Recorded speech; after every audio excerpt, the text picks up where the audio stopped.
You know that in previous classes, we started with an English essay, and in English essay, I have talked about the structure. और मैंने आपको गालबन ये भी बताया है कि अगर इंग्लिश essay में जो सबसे ज्यादा अहमियत की हामिल चीज है ना, वो स्ट्रक्चर है। जिस भी स्टूडेंट का जैसा स्ट्रक्चर ठीक होता है, वो कभी भी सीएसएस के अंदर फेल नहीं होता। हमने स्ट्रक्चर में you know that we have started with introduction. हमने इंट्रोडक्शन पढ़ा। हमने पढ़ा कि इंट्रोडक्शन है 3 रिक्वायरमेंट। थोड़ा सा मैं रिवाइज कराता हूं।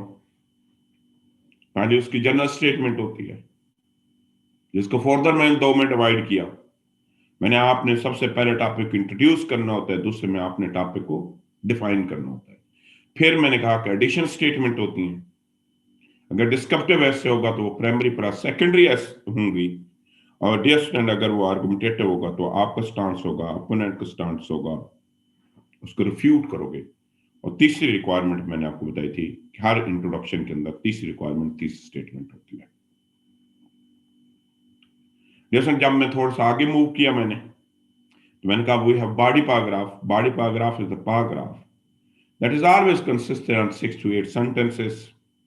They have the 8 requirement as well. Not 8, sorry, 6. Topic sentence होना चाहिए. The first sentence that will introduce your topic. Supporting sentences होनी चाहिए. Coherence होनी चाहिए. Unity होनी चाहिए. Organization होनी चाहिए. और ये सबसे आखिरी बात है, concluding sentence होना चाहिए। ठीक हो गया? माय डियर, जब उससे थोड़ा सा मैं आगे मूव किया तो मैंने कहा dear sir we have the transition paragraph. End पे मैंने आपको लास्ट क्लास में पढ़ाया था कि वी हैव द कंक्लूडिंग या कंक्लूजन एज वेल। कंक्लूजन की उतनी ही अहमियत है जितनी इंट्रोडक्शन की है। लेकिन जब मैंने आपको कंक्लूजन का टेस्ट भी दिया है तो डियर सर आप से मेजॉरिटी वो थे, या तो आपने इनकम्प्लीट लिखा है, सबको पेपर मिल चुके होंगे। अगर डियर सर आपने इनकम्प्लीट नहीं लिखा है तो आपने जो मैं आपको स्ट्रक्चर बताया था, आपने उस स्ट्रक्चर को फॉलो नहीं किया है। जैसे जब तक इस स्ट्रक्चर को आप फॉलो नहीं करेंगे, आप समझें बेटे आपके कभी भी अच्छे नंबर नहीं आ सकते। ये मुमकिन ही नहीं है कि आपके अच्छे नंबर आएंगे अगर आप इसको फॉलो ही नहीं करते। और देख लें, कल से आप बीएमसीज देख रहे हैं लोगों की, you might have seen so many zeros as well. बहुत से जीरो नंबर नजर आएंगे। जीरो नंबर क्यों आते हैं? जीरो नंबर तब आते हैं जब आप इररेलेवेंट लिखें। जीरो तमाम के तमाम उन लोगों के जीरो मार्क्स हैं, the people who have written the irrelevant material. जब उन्होंने इररेलेवेंट लिखा है ना तो जीरो है। या दूसरे जीरो उन लोगों के होते हैं जो स्ट्रक्चर को फॉलो नहीं करते, वो ऐसे नहीं लिखते हैं, they have written the other academic writing. जब आप स्ट्रक्चर को फॉलो नहीं करेंगे तब भी आपके जीरो मार्क्स आएंगे, क्योंकि एग्जामिनर उसको ऐसे मान ही नहीं रहा है। जब एग्जामिनर उसको ऐसे मान ही नहीं रहा है तो फिर आपको नंबर क्यों देगा? तो इस वजह से, और आपने ये भी देखा होगा कि मेजॉरिटी लोग जो है ना वो इंग्लिश ऐसे में फेल है। बाकी पेपर में तो बड़ा रेयर है को फेल हो। जी जिशान, सबको मिल चुके हैं, शायद आपको नहीं मिला होगा आपका टेस्ट। तो आज आपको भी अभी मिल जाएगा थोड़ी देर। कंक्लूजन बाकी सारे लोगों के मैंने चेक कर दिए थे, मिल गए। ठीक हो गया? तो डियर सर आज हम अपनी आउटलाइन पढ़ेंगे, और मेरे नजदीक आउटलाइन की उतनी ही अहमियत है। लेकिन अगेन कंक्लूजन में इश्यूज थे बहुत से लोगों के, अभी कंक्लूजन ठीक नहीं हुआ है आपका। मैं एक दफा फिर आज आपको कंक्लूजन पढ़ाऊंगा। मेरे लिए तो बहुत बेहतर है डियर, मैं जल्दी जल्दी आपका कोर्स खत्म कर लूं, लेकिन बेहतर ये है कि जब तक आपकी चीजें ठीक नहीं होंगी ना, उस वक्त बेहतर है कि हम चीजों को पहले बेहतर करें, देन विल मूव फॉरवर्ड। मैं एक दफा डियर आपको फिर कंक्लूजन की तरफ जाऊंगा। और कंक्लूजन माय डियर सर मैंने कल की क्लास में पढ़ाया था, this is the last paragraph of your एसे। पूरी की पूरी डिस्कशन जब आप क्लोज कर रहे हैं तो you are suppose to write down the conclusion as well, which outline to your reader the main arguments and points। और इसका काम क्या है कि आपकी पूरी की पूरी डिस्कशन जो है ना उसको इसने क्लोज करना है। It is again consisted on 14 to 16 sentences. आप में से जितने भी लोग थे उन्होंने लेस देन 10 सेंटेंसेस लिखे हुए थे, लेकिन कुछ बहुत अच्छे कंक्लूजन मुझे देखने को मिले हैं। 3-4 लोग हैं, उनको मोर देन 5 मार्क्स भी हैं। एक बच्चे की को मैं गालमन 6 मार्क्स भी दी हुई हैं। बहुत खूबसूरत उन्होंने कंक्लूजन लिखा था। लेकिन अगेन इसकी रिक्वायरमेंट क्या है? My dear sir, requirement is that it must be consisted in 14 to 16 sentences. Minimum 14 होंगे and maximum, dear student, we have to write the 16 sentences as well. My dear student, in simple words, this is the reproduction of your thoughts. वही बातें आपने लिखनी है जो आपने introduction में लिखी थी, लेकिन इस बार उन बातों को लिखने का अंदाज जो है ना वो चेंज हो जाएगा। कैसे चेंज हो जाएगा? ये देखें ना, मैप देखें, इंट्रोडक्शन की और शेप है and conclusion totally look like the different from introduction. मुकम्मल तौर पे फर्क है। क्यों फर्क है? माय डियर फ्रेंड, उसके रीजन ये है कि मैं दोबारा बता देता हूं, मैंने कल भी आपको चंद डिफरेंसेस बताए थे, नोट कर लें। डिफरेंस नंबर 1 ये है कि पहली बात ये है कि कंक्लूजन हमेशा कंक्लूडिंग डिस्कोर्स मार्कर से स्टार्ट होगा। दूसरी बात ये है कि different arrangement of thoughts change हो जाएगा। आप थीसिस स्टेटमेंट से शुरू करेंगे, देन आर्गुमेंटेटिव ऐसे है तो पहले आप अपोनेंट का स्टांस लिखेंगे, माय डियर फ्रेंड, फिर उसको रिफ्यूट करोगे, फिर आप अपना स्टांस लिखोगे, फिर एक ब्रॉडर लाइन पे जनरल स्टेटमेंट पे आप इसको एंड कर देंगे। अगर डियर फ्रेंड आपका डिस्क्रिप्टिव ऐसे है तो यहां पे तो फोकस वही रहेगा जो पहले था।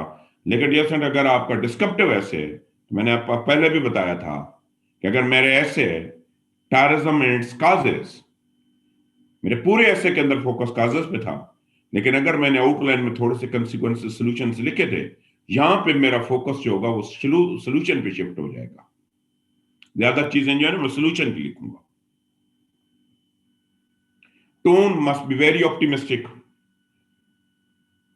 बड़ी ऑप्टिमिस्टिक टोन होनी चाहिए, लेकिन डियर सर कंक्लूजन को कभी कंप्रोमाइज नहीं करना चाहिए।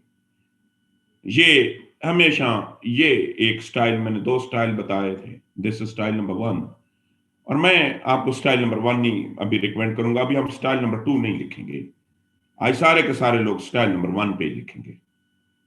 क्या है? कंक्लूडिंग डिस्कोर्स मार्कर है। थीसिस स्टेटमेंट का टेंस चेंज हो जाएगा था। इंट्रोडक्शन की देते ऐसे विल, और डियर यहां पे विल नहीं होगा, होगा ऐसे हैज। देन आप एडिशनल स्टेटमेंट लिखोगे, और देन माय डियर फ्रेंड एक ब्रॉडर लाइन पे जाके आप आपका ऐसे जो है ना ब्रॉडर लाइन पे जाके आप अपने ऐसे को खत्म कर दोगे, किसी कोट पे, किसी वर्स पे, किसी जनरल बैकग्राउंड पे। और माय डियर फ्रेंड अगर ये आर्गुमेंटेटिव ऐसे है, अगेन कंक्लूडिंग डिस्कोर्स मार्कर आएगा, थीसिस स्टेटमेंट आएगी, और इसकी थीसिस स्टेटमेंट जो होगी वो स्टांस को इंडिकेट करेगी। ये स्टांस को इंडिकेट करेगी। फिर डियर फ्रेंड पहले अपोनेंट का स्टांस आएगा, अपोनेंट जो है ना उनका स्टांस पहले आएगा, फिर आप अपोनेंट के स्टांस को रिफ्यूट करोगे,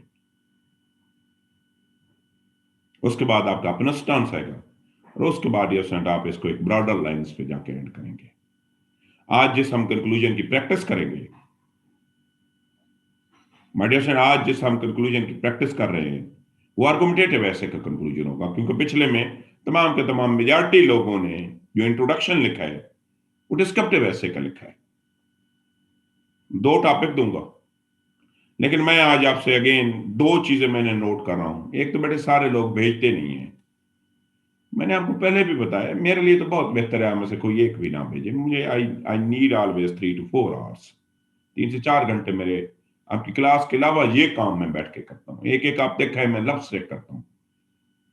आपने जो एग्जामिनेशन के अंदर गलतियां करनी है वो बहुत बेहतर है, वो गलतियों को आप मिनिमाइज कर लो। तो एक तो बात ये है कि तमाम लोगों ने लिखना है। जी शेयर बानो, आप क्वेश्चन कर रही हैं, ये अपना सॉरी आप किन का क्वेश्चन था? एक मिनट क्वेश्चन ले लो, देन विल मूव फॉरवर्ड।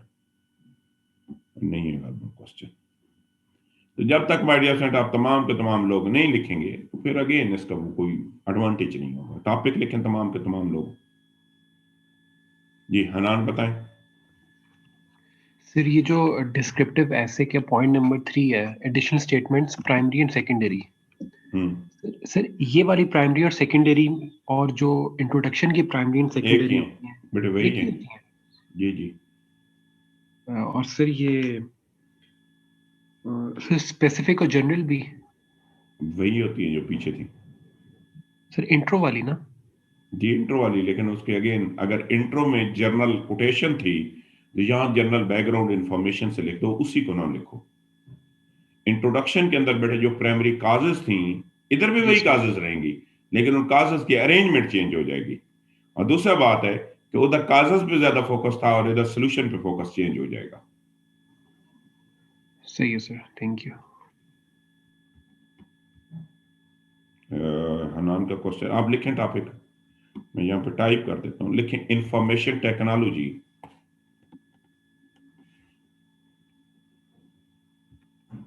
इस इंफॉर्मेशन टेक्नोलॉजी, सॉरी टॉपिक था इंफॉर्मेशन टेक्नोलॉजी कॉलन, लिख देता हूँ।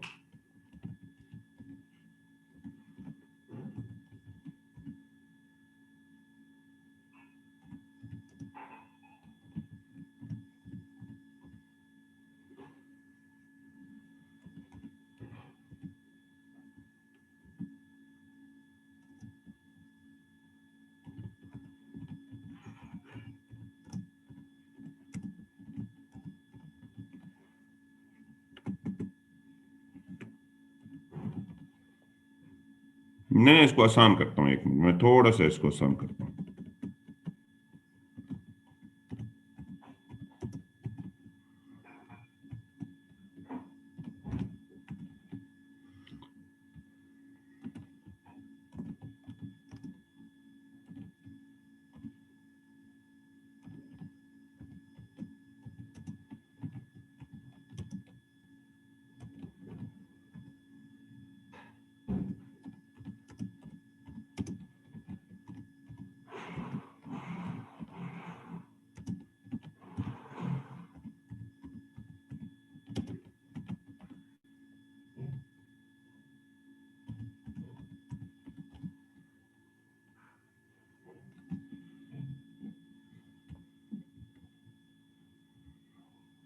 ये माय डियर स्टूडेंट, मैंने आपको दो टॉपिक दिए हैं। पहला टॉपिक है सोशल मीडिया ब्लेसिंग और कर्स, आसान सा टॉपिक है। और दूसरा टॉपिक है कि इज फॉर एन एड। अच्छा, एड और डेट और चीज होती है, कर्ज और चीज होता है, एड और चीज होती है, ये जरा ख्याल रख लेना। Help to achieve the economic stability.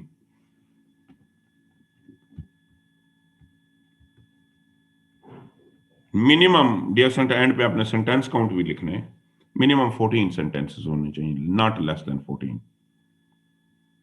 जी, कोई क्वेश्चन है तो क्वेश्चन पूछ लें, किसी का है तो एम्बिगुइटी कोई क्वेश्चन।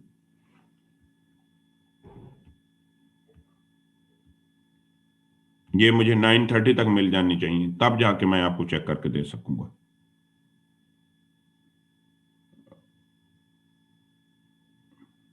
हनान ठीक है, मैं आप जो भी बेटे एक्स्ट्रा लिखा करें ना, मुझे भेज दिया करें, मैं उसको चेक किया करूंगा। जी साद, आप बताओ। नहीं नहीं, सिर्फ कंक्लूजन लिखना है, सिर्फ कंक्लूजन। जी फैजा, आप बताओ। मुझे ये पसंद है, मेरे ऐसे में जो कंक्लूजन था उसमें इनकम्प्लीट लिखा हुआ था, तो मैंने सॉल्यूशंस और होप्स जो भी थी वो बेटे दिस मतलब इज, मैंने आपका ऐसे वो कंप्लीट कितने सेंटेंसेस आपने लिखे थे? सर पूरा वन पेज था, लास्ट पे लाइन तक बेटे का। दैट वाज, मैं बता रहा हूँ, that was only consist 7 sentences. बेटे 7 सेंटेंसेस तो कंक्लूजन नहीं बन जाता ना। सर नहीं 22 थे कि 20 सेंटेंसेस थे। लाइंस बेटे और चीज होती है, सेंटेंसेस और चीजें होते हैं। एक दफा सेंटेंसेस काउंट करें। अच्छा, तो सर सेंटेंस मतलब कि लाइंस जितनी भी हो सेंटेंसेस मतलब कि बेटे सेंटेंसेस काउंट होते हैं, लाइंस तो काउंट ही नहीं होती। ये होता है जो आइडियल होता है ना, 1.5 पेज पे आता है कंक्लूजन। इससे ज्यादा मतलब कि मैं लिख सकती थी। बेटे आपने 1.5 पेज लिखना है, मिनिमम 10 सेंटेंसेस।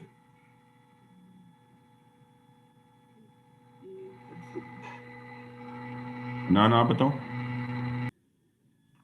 सर मेरा क्वेश्चन इंट्रोडक्शन से है। जी जी पूछें। सर ये जो इंट्रोडक्शन की एक डिस्क्रिप्टिव ऐसे की जनरल स्टेटमेंट में आपने कहा था 3 सेंटेंसेस लिखने हैं। सर आपने फिर ये भी कहा था कि कोटेशन से भी शुरू कर सकते हैं, किसी वर्ड से या कोट से। हम्म। तो सर अगर वर्ड्स या कोट ही एक लंबा सा सेंटेंस हो तो फिर बाकी 2 सेंटेंसेस में क्या लिखेंगे? मैंने लाजम तो नहीं कहा था हनान, मैंने ये तो नहीं कहा था कि 3 लाजम है। ये एक भी हो सकता है, दो भी हो सकते हैं, तीन भी हो सकते हैं, चार भी हो सकते हैं। अगर एक कोटेशन लंबा है तो अकेली वही होगी। और सर फिर उसके बाद स्पेसिफिक स्टार्ट कर दें? जी नहीं, पहले थोड़ा सा इसको एक्सप्लेन करके स्पेसिफिक से लिंक करो। अच्छा ठीक है सर, थोड़ा थैंक सा यू। इसको एलाबोरेट करके ना लिंक करो। ठीक है sir, thank you. My dear son, your time starts from now. मैं हालांकि आज डिसाइड किया था मैंने आपको आउटलाइन पढ़ाऊंगा, लेकिन क्योंकि इंट्रोडक्शन अभी वो कहते हैं ना पक्का नहीं हुए, तो मैंने इस वजह से कहा है कि कोई एक ठीक है मैं आउटलाइन कल पढ़ा दूंगा। मीटिंग कोई लीव करना चाहता है तो लीव कर दे, लेकिन 9:30 तक मुझे हर सूरत में मिल जाना चाहिए।